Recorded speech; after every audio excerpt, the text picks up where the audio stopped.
নতুন করোনা সংক্রমণ রুখতে এখনো কঠোর হতে পারছে না বাংলাদেশ। ফ্লাইট বন্ধের আলোচনায় সার, স্ক্রিনিং আর কোভিড পরীক্ষাতেই আটকে প্রশাসন। অচিরেই আঙ্কারায় বঙ্গবন্ধু ও ঢাকায় কামাল আতাতুর্কের ভাস্কর্য উন্মোচন। বাংলাদেশে দুদিনের রাষ্ট্রীয় সফরে তুর্কি পররাষ্ট্রমন্ত্রী। প্রতিরক্ষা খাতে বিনিয়োগে আগ্রহ। রাজধানীতে ঢুকবে না জেলার বাস। বিরুলিয়া, হেমায়েতপুর, কাঁচপুর, কেরানীগঞ্জে আন্তজেলা বাস টার্মিনালে জায়গা নির্ধারণ করলেন 2 মেয়র। পদ্মা সেতু এলাকায় দেশের সবচেয়ে বড় ইয়ার্ড কাজে লাগবে। মেট্রো রেল, এলিভেটেড এক্সপ্রেসওয়ে তৈরিতেও বাড়ল মেগা প্রকল্প বাস্তবায়ন সক্ষমতা।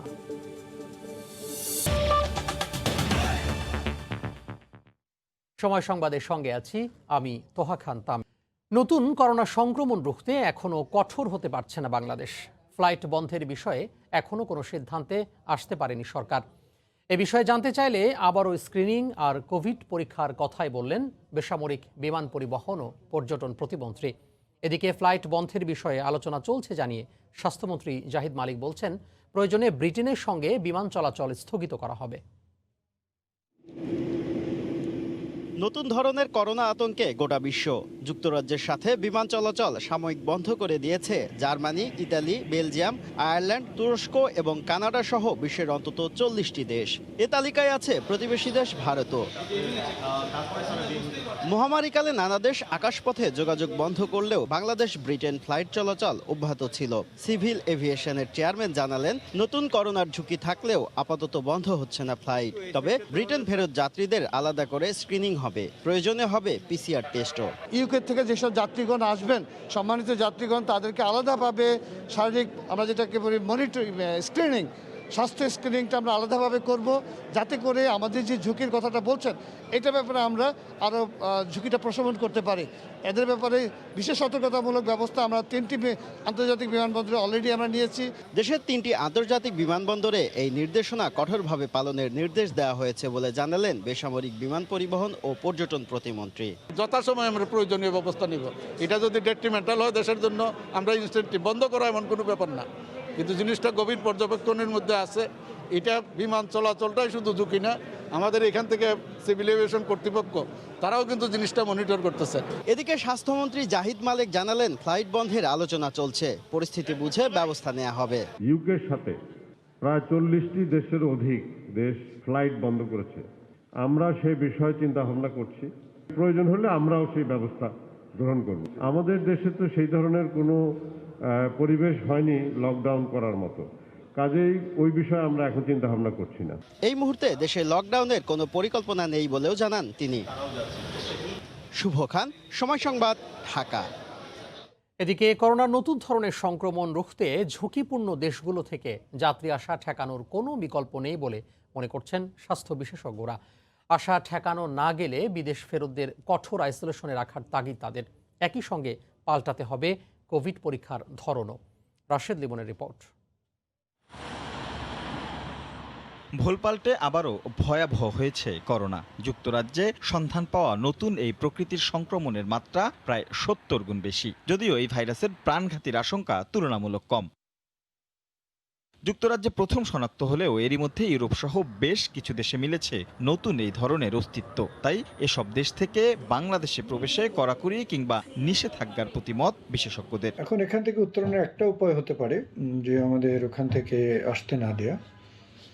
দ্বিতীয়ত, যদি একেবারে অত্যাবশ্যক হয় আসা, সেক্ষেত্রে কঠোর কোয়ারেন্টাইন, অর্থাৎ কোয়ারেন্টাইন কিছুতেই যাতে বাদ না যায় সেটা নিশ্চিত করা। তারা বলছেন, যেহেতু চলমান ভ্যাকসিনে এই ভাইরাস প্রতিরোধে সক্ষম, তাই দ্রুত সেই পথে হাঁটতে হবে। আর পিসিআর টেস্টের ক্ষেত্রে হতে হবে কৌশলী। সোয়াবটা যদি টেস্ট করেন, অ্যাটলিস্ট 3 ধরনের প্রোটিন যদি টেস্ট করেন, তাহলে বুঝতে পারবেন যে বিভিন্ন ধরনের স্ট্রেন আছে কিনা। যে ভ্যাকসিন আরম্ভ হয়েছে, সেই ভ্যাকসিন কিন্তু এই ভাইরাসকেও কভার করতে পারবে। আমি আশা করছি যে ভ্যাকসিনেট করলে মানুষকে এই ভাইরাসের আক্রান্ত থেকে বেঁচে থাকতে পারবেন। নতুন এই ধরনের যেহেতু শিশুদের সংখ্যা বেশি, তাই স্কুল কলেজ খোলার বিষয়ে সরকারের সিদ্ধান্ত বহাল রাখার পক্ষেই তারা। রাশেদ লিমন, সময় সংবাদ, ঢাকা।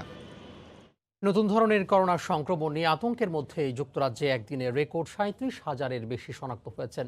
এ অবস্থায় ব্রিটেনের সঙ্গে নতুন করে যোগাযোগ বিচ্ছিন্ন করেছে দক্ষিণ কোরিয়া, জাপান সহ বিভিন্ন দেশ। নতুন কোভিড নিয়ে বিশেষ বৈঠক ডেকেছে বিশ্ব স্বাস্থ্য সংস্থা। ব্রিটেন জুড়ে দ্রুত ছড়িয়ে পড়ছে নতুন করোনা ভাইরাস। এর অস্তিত্ব শনাক্তের কদিনের মাথায় আক্রান্তের রেকর্ড গড়ল দেশটি। ব্রিটেনে একদিনে ৩৭,০০০-এর বেশি মানুষ আক্রান্ত হয়েছেন। বিশ্ব স্বাস্থ্য সংস্থা এই ভাইরাসটি প্রাণঘাতী নয় দাবি করলেও একদিনের মাথায় প্রকাশিত নতুন প্রতিবেদনে বলা হয়, নতুন ধরনের কোভিড ৪০ থেকে ৭০ ভাগের বেশি সংক্রামক। ১৩ ডিসেম্বর পর্যন্তই ১১০০-এর বেশি মানুষ নতুন করোনায় আক্রান্ত হয়েছেন। বিধিনিষেধ আরোপের পর সুপার শপগুলোতে কেনাকাটার হিড়িক পড়ে যায়। নতুন করোনার সংক্রমণ রোধে কঠোর বিধিনিষেধ আরোপ ও সীমানা বন্ধ করে দেওয়ার পর যুক্তরাজ্যের ডোভার বন্দরে অসংখ্য পণ্যবাহী ট্রাক ও লরি আটকা পড়েছে। এদিকে একের পর এক দেশ ফ্লাইট বাতিল করছে, বন্ধ করে দিচ্ছে সীমানা। ব্রিটেন থেকে আগত প্রত্যেকের করোনা পরীক্ষা বাধ্যতামূলক করার চিন্তা করছে যুক্তরাষ্ট্র। যুক্তরাজ্যের সব ফ্লাইট বন্ধ করেছে দক্ষিণ কোরিয়া। ব্রিটেন থেকে আগতদের জাপান প্রবেশে নিষেধাজ্ঞা দেয়া হয়েছে। তবে যুক্তরাজ্যের সঙ্গে যোগাযোগ বিচ্ছিন্নের একদিন পরেই ফরাসিদের জন্য বিধিনিষেধ শিথিল করেছে ফ্রান্স। ইউরোপীয়রা কোভিড নেগেটিভ সনদ দেখানোর শর্তে ব্রিটেন থেকে ফ্রান্সে ফিরতে পারবেন বলে জানিয়েছে দেশটি। ওমর ইনান, সময় সংবাদ। এদিকে নতুন করোনা সংক্রমণের আতঙ্কে দিশেহারা জার্মানি সহ পুরো ইউরোপ। শিশুরা বেশি ঝুঁকিতে থাকায় উদ্বেগ বেড়েই চলেছে। তবে নতুন এই ভাইরাস সম্পর্কে জানতে আরও তথ্যের প্রয়োজন বলছেন ভাইরোলজিস্টরা। জার্মানির বার্লিন থেকে আরও জানাচ্ছেন সহকর্মী বিটু বড়ুয়া। গিরগিটির মতো নানা রূপ নিতে পারা অসীম সংক্রমণ ক্ষমতার অধিকারী করোনার নতুন সংস্করণ নিয়ে শঙ্কিত পুরো বিশ্ব। তবে এতদিনের কোভিড-19 শিশুদের ক্ষেত্রে কিছুটা সমীহ দেখালেও যুক্তরাজ্যে নতুন মোড়কে আবরণ নেয়া করোনা শিশুদের জন্য হয়ে উঠতে পারে প্রাণ সংহারী। এমন ভয়াবহ খবরে শঙ্কিত জার্মানরাও। ভাইরাসের নতুন গতি প্রকৃতির কথা শুনে ভয় আর আতঙ্ক দুটোই বাড়ছে। তাই এই মুহূর্ত থেকে বাচ্চাদের খেলাধুলার স্থানগুলোতে বেশি ছেড়ে দেওয়া যাবে না, আবার সারাদিন ঘরে বন্দি করেও রাখা যাচ্ছে না। এদিকে ইংল্যান্ড, নর্থ আয়ারল্যান্ড ও সাউথ আফ্রিকা থেকে নতুন ধরনের এই করোনা ভাইরাস যাতে দেশে সংক্রমিত হতে না পারে সেজন্য বাংলাদেশের জনগণকে সতর্ক থাকার পরামর্শ সাধারণ জার্মানদেরও। করোনা থেকে বাঁচতে বিভিন্ন বিধিনিয়ম আমরা পালন করছি। তবে যুক্তরাজ্যে নতুন রূপ ধারণ করা ভয়ানক করোনা ভাইরাস থেকে বাঁচতে হলে বাংলাদেশের অসুস্থ, প্রবীণ ও শিশুদের বিশেষ যত্নে অবহেলা করা যাবে না। অস্ট্রেলিয়া, ডেনমার্ক, ইতালি, বেলজিয়াম ও নেদারল্যান্ডসের পর এবার আইসল্যান্ডেও ছড়িয়ে পড়েছে এই ভাইরাস। সেই সাথে ইউরোটানেলে যুক্তরাজ্য থেকে মালামাল পরিবহনে কর্মরত চালকদের করোনা টেস্ট করার ফ্রান্সের প্রেসিডেন্ট ইমানুয়েল ম্যাক্রোর সিদ্ধান্তকে স্বাগত জানিয়েছে জার্মানি সহ ইউরোপীয় ইউনিয়ন। জার্মানির জৈব ও চিকিৎসা বিজ্ঞান প্রতিষ্ঠান বায়োএনটেকের প্রধান উগুর শাহিন মনে করেন, যুক্তরাজ্যে নতুন করে যে করোনার উৎপত্তির কথা বলা হচ্ছে সে বিষয়ে দারুণ কার্যকরী ভূমিকা রাখবে BNT162b2। তবে এ বিষয়ে আরও বেশি গবেষণার তাগিদ দিয়েছেন জার্মান চিকিৎসা বিজ্ঞানীরা। জার্মানির বার্লিন থেকে বিটু বড়ুয়া, সময় সংবাদ। ইতালিতেও ছড়িয়ে পড়েছে নতুন করোনা ভাইরাস। এরই মধ্যে ফাইজারের টিকার অনুমোদন দিয়েছে দেশটি। রোম থেকে বিস্তারিত জানাচ্ছেন জুমানা মাহমুদ। ইতালিতে করোনা মহামারীতে প্রায় ২০ লাখ মানুষ আক্রান্ত হয়েছেন, মারা গেছেন প্রায় ৭০,০০০। ইউরোপের মধ্যে সর্বপ্রথম করোনা নিয়ন্ত্রণে ইতালি প্রশংসা পেলেও দ্বিতীয় ঢেউয়ে তা ম্লান হয়ে গেছে। স্থানীয় গণমাধ্যম জানায়, এরই মধ্যে ইংল্যান্ড থেকে আগতদের মাধ্যমে নতুন ধরনের করোনা ছড়িয়েছে দেশটিতে। নতুন এ ভাইরাস ছড়িয়ে পড়ার খবরে ইতালি প্রবাসী বাংলাদেশিরাও শঙ্কায় রয়েছেন। নতুন যে করোনা ভাইরাসের কথা শোনা যাচ্ছে তা নিয়ে আমরা খুবই আতঙ্কের মধ্যে আছি। ইতালি সরকার নতুন করে ডিসেম্বরের ২৪ তারিখ থেকে জানুয়ারি মাসের ৬ তারিখ পর্যন্ত লকডাউন দিয়েছে। নতুন রূপের করোনা ভাইরাসটি ব্যাপক হারে ছড়িয়ে পড়লে আমাদের কি হবে আমরা অনিশ্চিত। এমনিতেই দ্বিতীয় ধাপের করোনার ব্যাপকতা প্রচুর। ইতালি সহ বেশ কয়েকটি দেশের সাথে বিমান যোগাযোগ বন্ধ থাকায় বিপাকে পড়েছে ইংল্যান্ডে স্থায়ীভাবে বসবাসে ইচ্ছুক প্রবাসীরা। ৩১ ডিসেম্বরের মধ্যে ইংল্যান্ডে অবস্থান করতে না পারলে ইউরোপিয়ান ইউনিয়নের নাগরিক স্থায়ীভাবে বসবাসের সুযোগ হারাবেন। এদিকে ইইউ এর অনুমোদনের পর ফাইজার বায়োনটেকের ভ্যাকসিনের অনুমোদন দিয়েছে ইতালির মেডিসিন এজেন্সি আইফা। ২৭ ডিসেম্বর থেকে ভ্যাকসিন প্রয়োগ শুরু হবে দেশটিতে। জুমানা মাহমুদ, সময় সংবাদ, Rome, Italy.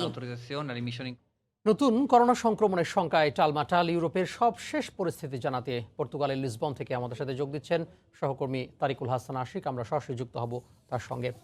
Ashiq. Tamim, corona ভাইরাসের নতুন ধরনকে কেন্দ্র করে বহির্বিশ্বে যে সংকট ক্রমশ প্রকট হচ্ছে সে খবর আমরা দর্শকদের জানিয়ে আসছিলাম। তো এই মুহূর্তের যে পরিস্থিতি, গোটা ইউরোপ কিন্তু দেখছি যে আমরা যুক্তরাজ্য সহ যেসব জায়গায় করোনা ভাইরাসের এই নতুন ধরন শনাক্ত হয়েছে সেসব জায়গার সাথে নিজেদের স্থল এবং আকাশ উভয় সীমা কিন্তু বন্ধের দিকেই ঝুঁকছে। এবং তারই ধারাবাহিকতা আমরা দেখেছি যে 50টিরও বেশি দেশ, শুধু ইউরোপ নয় ইউরোপের বাইরেরও মোট 50টিরও বেশি দেশ এরই মধ্যে যুক্তরাজ্যের সাথে তাদের যে স্থল এবং আকাশসীমা এরই মধ্যে বন্ধ ঘোষণা করেছে এবং সেটি বাস্তবায়ন তারা করছে। সেই সঙ্গে আমরা দেখেছি যে বড়দিন এবং নতুন বছর উদযাপনকে কেন্দ্র করে প্রত্যেকটি দেশের সরকারের মধ্যে এক ধরনের উদ্বেগ এবং উৎকণ্ঠা রয়েছে। এর মধ্যে আমরা ইউরোপীয় ইউনিয়নকে দেখেছি তারা নাগরিকদের কিন্তু একটি জরুরি সতর্ক বার্তা দিয়েছে এবং সেখানে তারা বলা হয়েছে যে এই দুটি উৎসবকে কেন্দ্র করে নাগরিকদের যে সেলফ রেসপন্সিবিলিটি অর্থাৎ নিজস্ব দায়িত্ববোধ সেটি কিন্তু তাদেরকে মেনে চলতে হবে এই করোনা ভাইরাসের বর্তমানের যে নতুন সংক্রমণ বা নতুন ধরন এই থেকে বাঁচার জন্যে। তো এই নতুন ভাইরাসের কারণে কিন্তু আমরা জানি যে শিশুরা কিন্তু অধিক ঝুঁকির মধ্যে রয়েছে। বিশ্বের বিভিন্ন দেশে কিন্তু অনেক শিশু নতুন করে করোনা ভাইরাসের নতুন ধরন আক্রান্ত হয়েছে এবং সেই জন্য কিন্তু উদ্বেগটা আরও একটু বেশি, কারণ শিশুরা আক্রান্ত হলে তাদের ভবিষ্যৎ একটি ঝুঁকির মধ্যে পড়বে এবং অনেক জায়গায় এই বিষয়টি নিয়ে কিন্তু উদ্বেগ আমরা দেখতে পাচ্ছি। তো ইউরোপীয় ইউনিয়নের প্রত্যেকটি দেশ কিন্তু নিজেদের নানান পদক্ষেপের মাধ্যমে কিন্তু করোনা ভাইরাসের এই নতুন ধরনের যে সংক্রমণ সেটি ঠেকানোর চেষ্টা তারা করছে। এবং এর মধ্যে আমরা দেখেছি যে আজকে সকালে যুক্তরাজ্য থেকে তাদের ফ্রান্সের আমরা দেখেছিলাম যে হাজার হাজার লরি যুক্তরাজ্য থেকে যেসব লরিগুলি ফ্রান্সে ঢোকার কথা ছিল তো সেই লরিগুলি ড্রাইভারকে কিন্তু র্যাপিড টেস্টের মাধ্যমে ফ্রান্সে ঢোকার অনুমতি দেওয়া হয়েছে এবং দুই দেশের সরকার সেটি বসে নির্ধারণ করেছে। এবং সকাল থেকে যেসব লরিগুলি যুক্তরাজ্য থেকে ফ্রান্সে ঢোকার অপেক্ষায় ছিল সেই লরিগুলি কিন্তু আজকে থেকে ঢুকতে শুরু করেছে। আমরা দেখেছিলাম ফ্রান্সের প্রেসিডেন্ট কিন্তু এখনও করোনা পজিটিভ রয়েছেন, তিনি আইসোলেশনে রয়েছেন। তো এর কয়েকদিন আগেই পর্তুগিজ প্রধানমন্ত্রী সহ ইউরোপীয় ইউনিয়নের কয়েকজন নেতারা ব্রাসেলসে তার সাথে দুপুরের খাবার খেয়েছিলেন একসাথে এবং বিভিন্ন আলোচনা করেছিলেন। তো সেই জায়গা থেকে আমরা দেখেছিলেন যে পর্তুগালের প্রধানমন্ত্রী তিনিও কোভিড টেস্ট করেছেন সম্প্রতি এবং সেক্ষেত্রে তার শরীরে কোভিডের অস্তিত্ব পাওয়া যায়নি। ঠিক একই রকমভাবে ইউরোপীয় ইউনিয়নের যেসব নেতারা ম্যাক্রনের সাথে সাক্ষাৎ করেছিলেন তারা কিন্তু কোভিড টেস্ট করেছেন এবং অধিকাংশ ক্ষেত্রে তারা কোভিড তাদের নেগেটিভ আসায় তারা কিন্তু স্বাভাবিক কাজকর্ম ঝুঁকেছেন। তো যেহেতু আজকে 23 ডিসেম্বর অর্থাৎ অনেক দেশেই আজকে বড়দিনের আগে শেষ কর্মদিবস এবং বড়দিনের ছুটিকে কেন্দ্র করে যেন কোনো দেশে করোনা সংক্রমণ বা নতুন ধরন নতুন করে যেন আরও না বাড়ে সেই লক্ষ্যে কিন্তু প্রত্যেকটি দেশ সতর্ক অবস্থানে রয়েছে। সেক্ষেত্রে নাগরিকদেরকেই কিন্তু সবচেয়ে বেশি সতর্ক হওয়ার দিকে তারা জোর দিচ্ছে এবং নাগরিকদেরকে সামাজিক দূরত্ব এবং মাস্ক পরার বিষয়টিকে ঘিরে কিন্তু তারা বেশ কিছু জরুরি নির্দেশনা জারি করেছে, বিধিনিষেধ জারি করেছে। এই পরিস্থিতি এভাবেই তারা মোকাবেলার চেষ্টা করছে। সেই সঙ্গে আমরা জানি যে ইউরোপিয়ান মেডিসিন এজেন্সি অর্থাৎ ইএমএ এরই মধ্যে আমরা দেখেছি যে ফাইজারের বায়োএনটেকের যে ভ্যাকসিনটি সেই ভ্যাকসিনটির অনুমোদন কিন্তু দিয়েছে ইউরোপিয়ান মেডিসিন এজেন্সি এবং জানুয়ারির প্রথম সপ্তাহ থেকে ইউরোপের অধিকাংশ দেশই কিন্তু সেই যে ভ্যাকসিন সেটি তাদের স্বাস্থ্যকর্মী সহ স্বাস্থ্য সংশ্লিষ্ট খাতের সঙ্গে যারা জড়িত তাদেরকে দেওয়া শুরু করবেন। এবং এরপরেই কিন্তু আমরা জানি যে বয়োজ্যেষ্ঠদের এই ভাইরাসের ভ্যাকসিনটি তারা দিবেন এবং ধাপে ধাপে বিভিন্ন শ্রেণী পেশার মানুষকে খুব শীঘ্রই যত তাড়াতাড়ি সম্ভব তারা ভাইরাসের এই ভ্যাকসিনের আওতায় আনতে পারেন সেই চেষ্টা কিন্তু তারা করে যাচ্ছেন। তো সবকিছু মিলিয়ে ইউরোপের প্রত্যেকটি দেশ এখন জানুয়ারিতে ভ্যাকসিন দেওয়ার দিকে যেরকম তাদের নজর রয়েছে, করোনার যে নতুন ধরন এসেছে সেই ধরনের কারণে সংক্রমণের মাত্রা যেন খুব বেশি না বাড়ে। আমরা জানি এর মধ্যে সেই ভাইরাসের আমরা জানি যে সেই নতুন ধরনের এই ভাইরাসটি সংক্রমণ কিন্তু যুক্তরাজ্যের বাইরেও বিভিন্ন দেশে এরই মধ্যে ছড়িয়ে গেছে। তো প্রত্যেকটি দেশই কিন্তু সতর্ক অবস্থানে থেকে এই পরিস্থিতি কিন্তু সামাল দেওয়ার চেষ্টা তারা করে যাচ্ছে। তো তামিম, এই ছিল আসলে পর্তুগাল থেকে করোনা ভাইরাসের নতুন ধরনের পরবর্তী নেওয়া বিভিন্ন পদক্ষেপের সবশেষ খবর। তামিম। পর্তুগালের লিসবন থেকে আমাদের সাথে যুক্ত হয়েছিলেন সহকর্মী তারিকুল হাসান আশিক। বড়দিন উপলক্ষে প্যারিসের বর্ণিল আলোকসজ্জা দেখতে চোখ রাখুন সংবাদের শেষাংশে। অবশেষে অ্যান্টার্কটিকায় পাওয়া গেল মহামারী করোনার অস্তিত্ব। এই প্রথম সেখানে অবস্থানরত অন্তত 36 জনের শরীরে মিলেছে ভাইরাসটি। আপাতত আইসোলেশনে রাখা হয়েছে আক্রান্তদের। করোনার ভয়াল থাবা থেকে বাদ গেল না বরফ ঢাকা মহাদেশ অ্যান্টার্কটিকাও। গেল বছরের ডিসেম্বরে চীনের উহানে ভাইরাসটি শনাক্তের 1 বছরের মাথায় প্রথমবারের মতো অ্যান্টার্কটিকায় এর অস্তিত্ব পাওয়া গেল।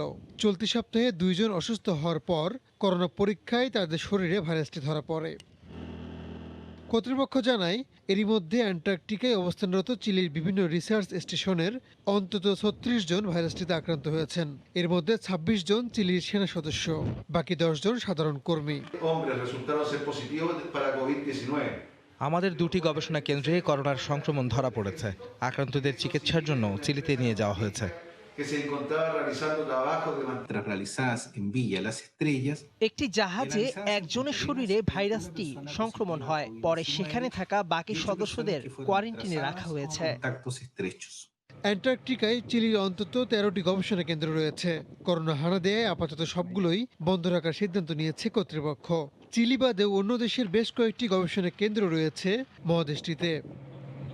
রায়হানুল রানা, সময় সংবাদ। দেশে করোনায় আক্রান্ত হয়ে একদিনে 30 জন মারা গেছেন। এ নিয়ে মৃতের সংখ্যা বেড়ে দাঁড়ালো 7,359 জনে। স্বাস্থ্য অধিদপ্তরের তথ্য মতে 24 ঘন্টায় নতুন করে 1,367 জনের দেহে শনাক্ত হয়েছে কোভিড-19।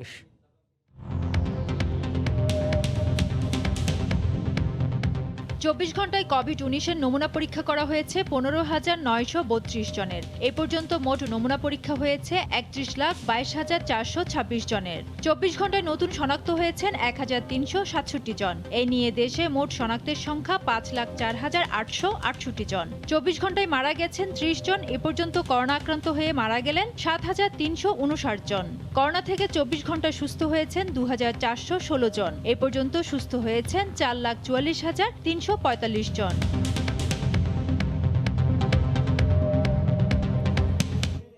সময় সংবাদে আরও থাকছে। পর্যটক সেজে বাংলাদেশে ঢুকে চীনাদের প্রতারণা, ব্র্যান্ডের নামে নকল সেলাই মেশিন বিক্রি, চক্রের 2 সদস্য আটক, 1100 মেশিন জব্দ।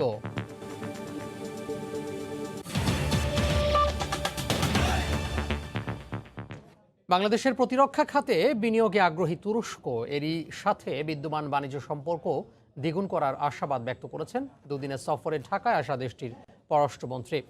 সকালে পররাষ্ট্রমন্ত্রী ডক্টর একে আব্দুল মোমেনের সঙ্গে দ্বিপক্ষীয় বৈঠক করেন তুর্কি পররাষ্ট্রমন্ত্রী মেভলুত কাভুসোগলু। এ সময় শিগগিরই ঢাকা ও আঙ্কারায় বঙ্গবন্ধু এবং কামাল আতাতুর্কের ভাস্কর্য উন্মোচন করা হবে বলে জানানো হয়। বিকেলে ঢাকায় তুরস্ক দূতাবাসে নতুন চ্যান্সেরি ভবন উদ্বোধন করেন দেশটির পররাষ্ট্রমন্ত্রী।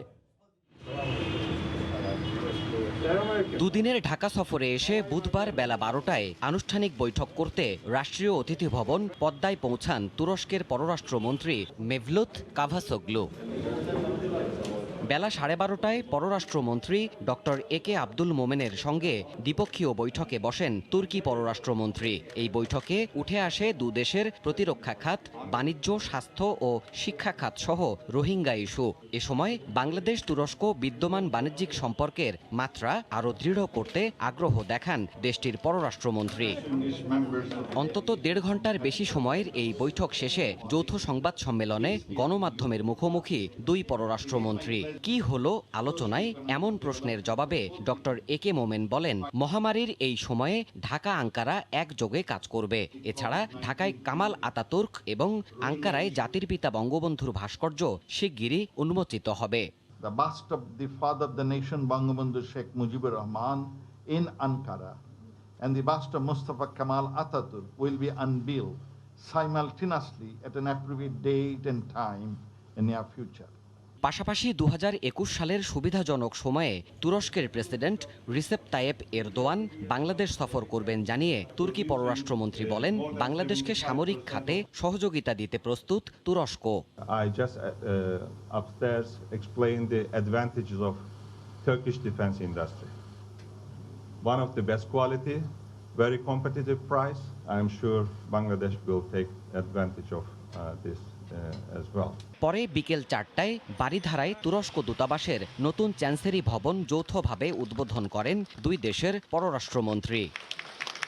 এর আগে সকালে জাতির পিতা বঙ্গবন্ধু শেখ মুজিবুর রহমানের প্রতি শ্রদ্ধা জানাতে ধানমন্ডি ৩২ নম্বরে যান তুর্কি পররাষ্ট্রমন্ত্রী মেভলুত কাভাসোগলু। বঙ্গবন্ধু স্মৃতি জাদুঘর ঘুরে পরিদর্শন বইতে তিনি লিখে গেছেন, সুসময় অথবা দুঃসময়ের সাথী হয়ে বাংলাদেশের পাশে থাকবে তুরস্ক। দেবাশিস রায়, সময় সংবাদ, ঢাকা। তিস্তা পানি বন্টন অচিরেই হতে পারে, এ নিয়ে সবুজ সংকেত পাওয়া গেছে বলে জানিয়েছেন আওয়ামী লীগের সাধারণ সম্পাদক ওবায়দুল কাদের। দুপুরে আওয়ামী লীগের কেন্দ্রীয় কার্যালয়ের বঙ্গবন্ধু অ্যাভিনিউ পরিদর্শন করেন ভারতের হাইকমিশনার বিক্রম দোরাইস্বামী। বৈঠক শেষে ওবায়দুল কাদের বলেন, সীমান্তে হত্যার বিষয়ে দুদেশের মধ্যে বৈঠক চলছে। সীমান্তে হত্যা শূন্যে আনার বিষয়ে সফল হবেন বলেও আশা জানান তিনি। সীমান্তে সন্ত্রাসী ও জঙ্গিবাদের বিরুদ্ধে অভিন্ন দৃষ্টিভঙ্গি রয়েছে বলেও জানান তিনি। এ সময় বাংলাদেশে নিযুক্ত ভারতের হাইকমিশনার বলেন, আজকের এই সুসম্পর্কের সূচনা করেন বঙ্গবন্ধু শেখ মুজিবুর রহমান। এরই ধারাবাহিকতায় দুদেশের সম্পর্ক আরও দৃঢ় হয়েছে, যা ভবিষ্যতে আরও জোরদার হবে বলেও জানান তিনি।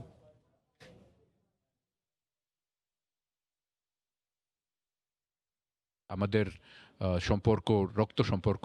We are partners, not just for the liberation of Bangladesh, but partners for the development of Bangladesh. And we will always be partners for Bangladesh. আমাদের লং স্ট্যান্ডিং প্রবলেমের মধ্যে তিস্তার পানি বন্টনটা একটা সমস্যা, এটা নিয়ে আমরা আলোচনা করেছি। আমাদের প্রধানমন্ত্রীকে আলোচনাকালে যে আশ্বাস দিয়েছিলেন যে এই সমস্যাটি সমাধানে ইতিবাচক অগ্রগতি আছে, আমরাও আশা করছি যে তিস্তা পানি বন্টন সমস্যা ব্যাপারেও একটা এগ্রিমেন্ট অচিরেই হবে। রাজধানীতে ঢুকবে না জেলার বাস। ঢাকার বাইরে বিরুলিয়া, হেমায়েতপুর, কাঁচপুর, কেরানীগঞ্জে হবে আন্তজেলা বাস টার্মিনাল। আর ঢাকা শহরের টার্মিনালগুলো সিটি টার্মিনাল হিসেবে ব্যবহৃত হবে। সম্ভাব্য স্থানগুলো পরিদর্শন শেষে ঢাকার 2 মেয়র জানান, গণপরিবহনে শৃঙ্খলা ফেরাতে আগামী বছরই কাজ শুরু হবে। ঢাকার রাস্তায় যানজট কমাতে অনেক আগেই বাস রুট পুনর্বিন্যাসের পরিকল্পনা নেয় নগর কর্তৃপক্ষ। দীর্ঘদিন ঝুলে থাকার পর অবশেষে এ লক্ষ্যে ঢাকার বাইরে 4টি আন্তজেলা বাস টার্মিনাল করার কথা ভাবছে 2 সিটি কর্পোরেশন। বিরুলিয়ার বাটুলিয়া, হেমায়েতপুরের যাদুরচর, কেরানীগঞ্জের টেগরিয়া ও কাঁচপুর, এই 4টি স্থানকে প্রাথমিকভাবে নির্বাচন করা হয়েছে বলে জানান ঢাকা দক্ষিণের মেয়র ব্যারিস্টার শেখ ফজলেনুর তাপস। আমাদের লক্ষ্য হলো যে ঢাকা শহরের উপর থেকে চাপটা কমিয়ে আনা, যত্রতত্রভাবে সিটি বাসগুলো রাস্তার উপরে থাকে, যানজট সৃষ্টি করে এবং একটি বিশৃঙ্খলা পরিস্থিতি সৃষ্টি করে। সবকিছু মিলিয়ে সামগ্রিকভাবে একটি শৃঙ্খলা নিয়ে আসার জন্যই আমাদের এই কার্যক্রম। সকালে সম্ভাব্য স্থানগুলো পরিদর্শন শেষে ঢাকা উত্তরের মেয়র আতিকুল ইসলাম বলেন, ঢাকায় আন্তজেলা কোনো বাস প্রবেশ করতে দেয়া হবে না। আর মহাখালী, গাবতলী, সায়েদাবাদ, এই 3টি টার্মিনাল নির্ধারণ থাকবে সিটি বাসের জন্য। আগামী বছরই এ কাজের মূল পরিকল্পনায় হাত দেয়া হবে। শহরের বাস শহরের ভিতরে চলবে এবং শহরের বাইরে যে ইন্টার ডিস্ট্রিক্ট বাস, এটা কিন্তু একটি জায়গায় এসে থেমে যাবে, তারা শহরের ভিতরে ঢুকতে পারবে না। এছাড়া আগামী 1 এপ্রিল থেকে চালু হতে যাওয়া কেরানীগঞ্জের ঘাটারচর থেকে মতিঝিল পর্যন্ত বাস সার্ভিসের রুট পরিদর্শন করেন মেয়ররা। কামরুজ্জামান মামুন, সময় সংবাদ, ঢাকা। সড়কে দুর্ঘটনা রোধে ও শৃঙ্খলা ফিরিয়ে আনতে 111টি সুপারিশ নিয়ে কাজ করা হচ্ছে বলে জানিয়েছেন স্বরাষ্ট্রমন্ত্রী আসাদুজ্জামান খান কামাল। দুপুরে সচিবালয়ে মন্ত্রণালয় বৈঠকে নিরাপদ সড়কের নিশ্চিতে স্বল্প, মধ্য ও দীর্ঘমেয়াদী পরিকল্পনা নেওয়া হচ্ছে বলে জানান মন্ত্রী। আমাদের মূল টার্গেট ছিল এই 111টি যে সুপারিশ, এই সুপারিশগুলো বাস্তবায়ন করার জন্য আমাদের করণীয় কি, করণীয়টা আমরা ঠিক করেছিলাম যে 4টি সাব কমিটি তারা কাজ শুরু করবেন, সড়ককে নিরাপদ করব, সেটি আমাদের মূল টার্গেট। এখানে অনেক জটিলতা রয়েছে, আপনারা নিজেরাও বোঝেন। এই সমস্ত জটিলতাগুলির জন্য আমরা দীর্ঘমেয়াদী, স্বল্পমেয়াদী ও মধ্যমেয়াদী আমরা কিছু পরিকল্পনা নিচ্ছি এবং এগুলি খুব শীঘ্রই আমরা ইমপ্লিমেন্ট করতে যাচ্ছি। স্বল্পমেয়াদীগুলো আমরা কিন্তু শুরু অবুঝ 2 শিশুর কান্নায় অবশেষে মন গলল উচ্চ আদালতের। নানির করা মামলায় জামিন পেলেন মা, তবে খারাপ আচরণ করলে জামিন খারিজ করা হবে বলে হুঁশিয়ার করা হয়েছে। আর বাবাকে কেন জামিন দেয়া হবে না জানতে চেয়ে রুল জারি করেছেন আদালত। চুরি ও মারধরের অভিযোগে নানির করা মামলায় জেলে মা বাবা। মায়ের জামিনের জন্য মঙ্গলবার সারাদিন আদালতের বারান্দায় কাঁদে 2 শিশু, তবুও বিচারকের মন গলেনি। উল্টো শিশুর কান্না থামাতে না পারায় পুলিশকে শোকজ করেন বিচারক। এ বিষয়ে গণমাধ্যমে প্রতিবেদন প্রচারিত হয়। নজরে আসে উচ্চ আদালতের। বুধবার শিশু দুটির মাকে ছেড়ে দেওয়ার আদেশ দেয়া হয়। মামলার বাদী দুই শিশুর নানির সঙ্গে খারাপ আচরণ করলে মেয়ে ওয়াসিমার জামিন বাতিল করা হবে বলে জানায় বিচারপতিরা। মাও অনেক কষ্টে দুঃখে মেয়ে এবং মেয়ের জামাইয়ের বিরুদ্ধে মামলা করেছে, সেটা অস্বীকার করা যায় না। কিন্তু আমরা এখানে শুধুমাত্র বাচ্চা দুইটির দিকে তাকিয়ে আমরা শুধুমাত্র বাচ্চার মাকে, অর্থাৎ এই যিনি বাদিনী তার মেয়ের জন্য আমরা জামিনটা কনসিডার করতে বলেছি। তো আমাদের মাননীয় বিচারপতি মহোদয়গণ শুধুমাত্র এই মোমেনা আক্তারের মেয়েকে, অর্থাৎ বাচ্চা দুটোর মাকে জামিন প্রদান করেছেন। এদিন আদালত শিশু দুটির বাবাকে জামিন দেননি। তবে কেন জামিন দেওয়া হবে না জানতে চেয়ে রুল জারি করেছেন। বাবার বিষয়টা আমরা বলেছি যে মাইলট তার তো বিরুদ্ধে যে অভিযোগটা, সে ধাক্কা মারার অভিযোগ বা ঘুষি মারার অভিযোগ, এটা তো আপনার জামিনযোগ্য অপরাধ, এটা আপনি জামিন দিতে পারেন। কোর্ট বলল যে ঠিক আছে, এটা ট্রায়াল কোর্ট দেখবে। মামলার বাদী দুই শিশুর নানির অভিযোগ, মেয়ে জামাই সহ শিশুরা তার বাড়িতেই থাকতেন, তাকে দেখাশোনা করতেন না তারা, উল্টো খারাপ আচরণ করা হতো। মামলার বিবরণে বলা হয়, মেয়ে ও জামাই তাকে ধাক্কা দিয়ে ফেলে দেয় এবং ঘরে থাকা টাকা চুরি করেন। এই ক্ষোভেই মেয়ে ও জামাইয়ের বিরুদ্ধে মামলাটি করেন তিনি। আফজার হোসেন, সময় সংবাদ, ঢাকা। পর্যটক সেজে বাংলাদেশে ঢুকে পাতা হয় প্রতারণার ফাঁদ। বড় বড় ব্র্যান্ডের নামে নকল সেলাই মেশিন বিক্রি করছিল চীনা নাগরিকদের একটি চক্র। 2 সদস্যকে আটকের পর বেরিয়ে এসেছে চাঞ্চল্যকর তথ্য। মঙ্গলবার রাজধানীর তুরাগ এলাকায় অভিযান চালিয়ে নিম্নমানের 1100 সেলাই মেশিন উদ্ধার করা হয়। দেখে মনে হবে সিঙ্গার বা বাটারফ্লাই ব্র্যান্ডের সেলাই মেশিন। ভেতরের কলকবজা যাচাই করলেই বেরিয়ে আসে এগুলো নকল পণ্য। চীনা নাগরিকদের একটি চক্র গেল কয়েক বছর ধরে নিম্নমানের সেলাই মেশিনগুলো আনছিল বাংলাদেশে, এরপর বড় বড় ব্র্যান্ডের নামে কম দামে বিক্রি করছিল। মঙ্গলবার রাজধানীর তুরাগ এলাকায় অভিযান চালিয়ে এই প্রতারক চক্রের 2 সদস্যকে আটক করে সিআইডি। এ সময় তাদের কাছ থেকে উদ্ধার করা হয় বিভিন্ন কোম্পানির সিল লাগানো নিম্নমানের 1100 সেলাই মেশিন। বুধবার সংবাদ সম্মেলনে সিআইডি জানায়, পর্যটক ভিসায় বাংলাদেশে এসে এ ধরনের প্রতারণা করছিল তারা। নকলটাও তৈরি হয় চায়নাতে, আসলটাও তৈরি হয় চায়নাতে। সিঙ্গারের প্রতিটা পার্টসের মধ্যে সিঙ্গার লেখা, কিন্তু নকলটার মধ্যে কিন্তু ওইটা লেখা নেই। কিন্তু একজন সাধারণ মানুষ বাইরে থেকে দেখে কিন্তু বোঝার কোনো উপায় নেই যেটা কোনটা অরিজিনাল কোনটা নকল। টুরিস্ট বিষয় তারা আসছে, তারা কোনো বিজনেস বিষয় নেই। সেলাই মেশিন কিনে 2-3 মাস ব্যবহার করার পর নষ্ট হয়ে গেলে সিঙ্গার গ্রাহক সেন্টারে নিয়ে যান কয়েকজন ভুক্তভোগী। সে সময় কর্তৃপক্ষ বুঝতে পারত তাদের নাম ব্যবহারে বিক্রি করা হচ্ছে নকল পণ্য। একজন দরিদ্র কাস্টমার একটা সেলাই মেশিন কিনে সে ব্যবহার করছে, 3-6 মাসের মধ্যে এটা নষ্ট হয়ে যাচ্ছে। তখন সে আমাদের সার্ভিস সেন্টারে আসছে। যখন তিনি আমাদের সার্ভিস সেন্টারে আসছে, তখন আমরা ফাইন্ড আউট করছি এটা তো নকল মেশিন এবং সে প্রতারিত হয়েছে। এই চক্রের বাংলাদেশি সদস্যদের ধরতে অভিযান চলছে বলে জানায় সিআইডি। শাহরিয়ার জামান দ্বীপ, সময় সংবাদ, ঢাকা।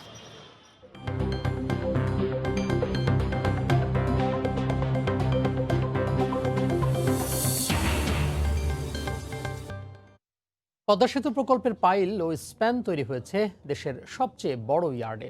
খালি পড়ে থাকা এই ইয়ার্ডগুলোকে এখন মেট্রো রেল, এলিভেটেড এক্সপ্রেসওয়ের মতো অন্য মেগা প্রকল্পের কাজে ব্যবহার করার পরিকল্পনা চলছে বলে জানিয়েছেন সেতু মন্ত্রণালয়ের সচিব। সাইফুল ইসলামের ছবিতে এহসান জুয়েলের রিপোর্ট। দিনরাত 24 ঘন্টা হয়েছে কাজ। ছোট স্টিলের টুকরোগুলো জোড়া দিয়ে এখানে বানানো হয়েছে বিশ্বের অন্যতম বৃহৎ পাইল। 120 থেকে 128 মিটার দৈর্ঘ্য আর 3 মিটার চওড়া এসব পাইল। এই ইয়ার্ড থেকে বানানো পাইল নিয়ে প্রবেশ করানো হয়েছে নদীর তলদেশে। একইভাবে চীন থেকে আনা ছোট টুকরোগুলো দিয়ে মাওয়ার আরেকটি ইয়ার্ডে বানানো হয়েছে 150 মিটার দৈর্ঘ্যের বড় স্প্যান। একসঙ্গে 5 থেকে 6টি স্প্যান বানিয়ে রাখা যেত এখানে। এই ইয়ার্ড থেকে স্প্যানগুলো নিয়ে গিয়ে বসানো হয়েছে নদীতে। সে ইয়ার্ড দুটি এখন শূন্য। সব পিলার বসানোর কাজ শেষ হয়েছে গত বছর, আর চলতি মাসের 10 তারিখ সব স্প্যান বসানোর কাজও শেষ। তবে সেতু মন্ত্রণালয়ের পরিকল্পনা, পদ্মা সেতুর ঠিকাদার প্রতিষ্ঠানের সাথে সমন্বয় করা গেলে রাজধানীতে চলমান মেট্রো রেল কিংবা এলিভেটেড এক্সপ্রেসওয়ে প্রকল্পের নির্মাণ সামগ্রী তৈরি করা যেতে পারে এই ইয়ার্ডে। ঢাকা শহরে যে অনেকগুলো কাজ হচ্ছে, আমাদের ঢাকা এলিভেটেড এক্সপ্রেসওয়ে, ঢাকা আশুলিয়া, ঢাকা শহরের ভিতরে তো এটা করাটা তো আসলে আমাদের যে স্টেক ইয়ার্ড করাটা সেই জায়গার সংকুলান হবে না। আমরা এটা কিন্তু চিন্তা ভাবনা করছি, সেখানে যে স্টেক ইয়ার্ডটা তাদেরকে দিয়ে দিই, অর্থাৎ যারা এখানকার এই যে আশুলিয়ার ঠিকাদার হবেন ওখান থেকে করে তারা ক্যারি করে আনাটা একটু সময়ের ব্যাপার, তারপরে ছোটোখাটো বিষয়গুলো এটা করতে পারে। স্প্যান ও পাইলের কাজ শেষ হলেও মাওয়া ইয়ার্ডের আরেকটি অংশে চলছে রোড ও রেল স্ল্যাব নির্মাণ কাজ। এই ইয়ার্ডে প্রায় ৩,০০০ করে স্ল্যাব বানানো হচ্ছে। এর মধ্যে রেল স্ল্যাব নির্মাণের কাজ ১০০ আর রোড স্ল্যাব নির্মাণ কাজ ৯০ শেষ হয়েছে। পদ্মা সেতুর কাজ করতে গিয়ে বড় প্রকল্পে কাজ করার যে সক্ষমতা অর্জন হয়েছে, সেটাকে যদি অন্য মেগা প্রকল্পে ব্যবহার করা যায় তবে আদতে লাভবান হবে বাংলাদেশ। তবে এক্ষেত্রে সেতু বিভাগের সঙ্গে এমনভাবে সমন্বয় করে কাজ করতে হবে যাতে মূল সেতুর কাজে কোনো ব্যাঘাত না ঘটে। এহসান জুয়েল, সময় সংবাদ, মাওয়া, মুন্সিগঞ্জ। মানব পাচার করে কুয়েতে কারাবন্দী এমপি পাপুলের উপার্জন ৩৮ কোটি টাকা, লেনদেন ৩৫০ কোটি টাকার বেশি। সিআইডি ও দুদকের তদন্তে দেখা যায় এই টাকার বেশিরভাগই লেনদেন হয়েছে ৫ শতাধিক ব্যাংক হিসাবের মাধ্যমে। অবৈধ সম্পদ অর্জন, অর্থ পাচারের অভিযোগে দুদকের মামলার ১ মাস পর এমপি পাপুল দম্পতির ৮টি ব্যাংকের ৬১৩টি ব্যাংক হিসাব ও সম্পদ স্থগিত করার সিদ্ধান্ত নিয়েছে দুদক। এর সিদ্ধান্তের মাধ্যমে আইনি প্রক্রিয়া শেষ না হওয়া পর্যন্ত কোনো সম্পদ ও ব্যাংক হিসাব রূপান্তর করতে পারবেন না পাপুল পরিবার। গত ১১ নভেম্বর লক্ষ্মীপুর ২ আসনের এমপি শহীদ ইসলাম পাপুল ও তার স্ত্রী সহ ৪ জনের বিরুদ্ধে অর্থ পাচার ও অবৈধ সম্পদ অর্জনের অভিযোগে মামলা করে দুর্নীতি দমন কমিশন। এমপি পাপুলের মেয়ে ওয়াফা ইসলাম শালিকা জেসমিন প্রধানকে ১৪৮ কোটি টাকার অবৈধ লেনদেন এবং প্রায় ২ কোটি ৩১ লাখ টাকার সম্পত্তি গোপন করার অভিযোগে আসামি করা হয়। ১ মাস পর অনুসন্ধানে পাওয়া এমপি পাপুল ও তার স্ত্রী শালিকা এবং মেয়ের মোট ৮টি ব্যাংকের ৬১৩টি ব্যাংক হিসাব স্থগিত করার সিদ্ধান্ত নিয়েছে কমিশন। একই সাথে তাদের নামে দেশের বিভিন্ন স্থানের মোট ৩০.২৭ একর জমি ও গুলশানের ফ্ল্যাটও সংযুক্ত হবে। এই সিদ্ধান্তের মাধ্যমে এখন থেকে এসব সম্পদ ও ব্যাংক হিসাব হস্তান্তর, রূপান্তর বা ব্যবহার করতে পারবেন না পাপুল পরিবার। এদিকে গত কয়েক বছরে মানব পাচারের মাধ্যমে এই সংসদ সদস্য ৩৮ কোটি টাকা উপার্জন করেছেন। তার পরিবারের সদস্যদের ১৩টি ব্যাংকে ৫২৬টি ব্যাংক অ্যাকাউন্ট ও এফডিআর এ ৩৫০ কোটি টাকার বেশি লেনদেনের তথ্য পেয়েছে বলে জানায় সিআইডি। আমরা আশা করছি যে তদন্ত শেষ করতে আমাদের খুব সময় লাগবে না।